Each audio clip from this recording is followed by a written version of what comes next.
Doa selesai. Terima kasih Ayu. Iya, Ibu sama-sama. Adik-adik, kan kita kan sudah beberapa kali bertemu untuk melakukan layanan.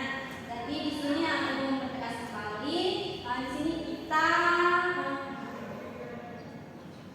melakukan pembimbingan klasikal. Jadi Ibu harap adik-adik untuk terbuka dan berperan aktif untuk layanan kita hari ini ya. Baik, Ibu.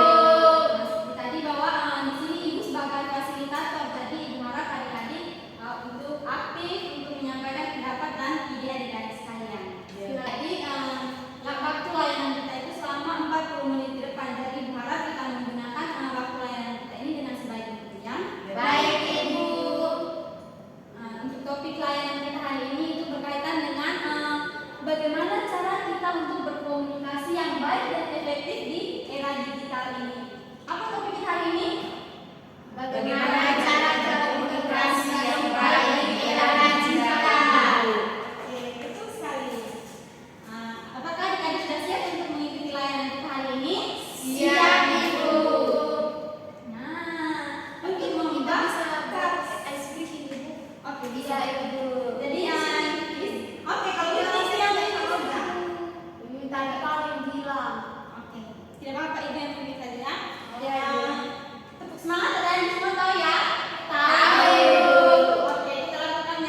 menyampaikan pesan secara jelas dan sederhana itu jika kita ingin menyampaikan pesan, jadi kita harus menyampaikan sesuai apa yang kita mau sampaikan gitu, secara jelas begitu. Jangan kayak panjang tapi tidak jelas isinya dia. Oke, jadi inti dari percakapan itu harus jelas ya. Ya Ibu. Terus yang ketiga adalah menjadi pendengar yang baik. Adik ini bisa jelaskan menjadi pendengar yang baik itu seperti apa? Baik itu menjadi pendengar yang baik itu ketika teman kita nge-DM kita begitu menceritakan sesuatu hal begitu, kita bisa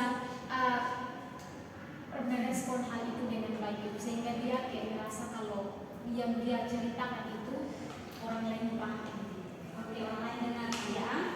Terima kasih Ningsi. Yang keempat adalah menjaga privasi dan keamanan. Maksud dari menjaga privasi dan keamanan itu seperti apa? Jangan membeberkan chat kita dengan teman orang lain, screenshot saya yang itu kan untuk privasi. Oke. Ada yang buat begitu tidak? Ada ya Ibu. Oke, jadi yang itu menjaga privasi dan keamanan. Terus yang terakhir adalah menggunakan teknologi dengan bertanggung jawab. Artinya Menggunakan teknologi yang baik. dengan baik itu seperti bagaimana? Jadi gunakan dengan baik, kayak tidak boleh menyebar foto-foto aib, video shoot, tidak boleh itu. Oke, terima kasih Ren. Kalau dari Ansi? Kalau dari saya sama seperti Ren, Ibu, tidak boleh menyebarkan aib orang atau menjaga privasi orang. Terima kasih Anjen. Baik adik-adik, untuk materi kita hari ini sampai di situ saja. Oke baik adik-adik, di sini Ibu punya satu video yang adik-adik bisa lihat, adik-adik tonton, dan mungkin adik-adik bisa merefleksikan apa yang adik-adik dapatkan dari video ini. Ya Ibu. Ibu volumenya kurang keras Ibu. Apa digunakan? Kasih Ibu. Ibu bagus Ibu videonya. Ini nonton dulu baru komen. Udah temenin. Kenapa? Bukti-buktinya. Dipanjang lagi video. Sudah Ibu. Sudah Ibu. Sudah Ibu.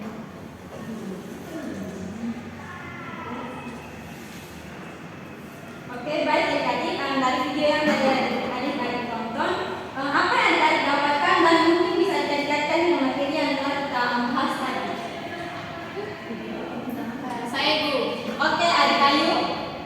Tadi itu kan yang kami lihat dia kan kayak upload dia punya masalah pribadi, bukan hanya dia, saya teman-temannya dia ada temannya ada cerita dengan dia kan dia upload di status kalau makanya kayak temannya ini jadi marah kan dengan dia, jadi hubungan mereka kan jadi kurang baik Ibu.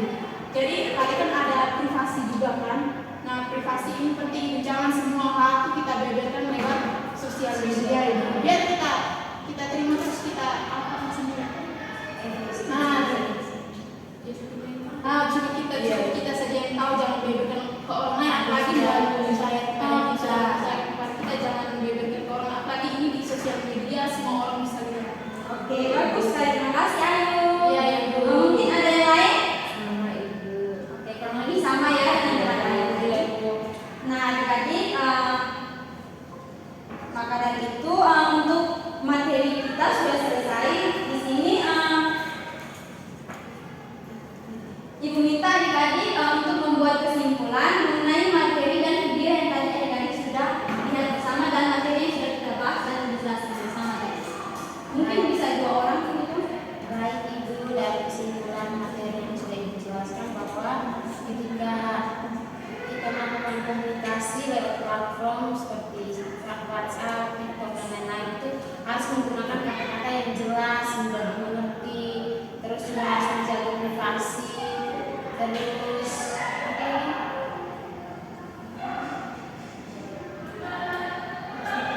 iya bertanggung jawab. Terus tadi seperti aku jelaskan ketika ada teman-teman kita yang menceritakan hal-hal atau masalah pribadi kita itu kita tidak boleh membeberkan atau mempostingnya di media sosial karena itu akan berdampak buruk bagi kita dan teman kita sendiri.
berdoa selesai.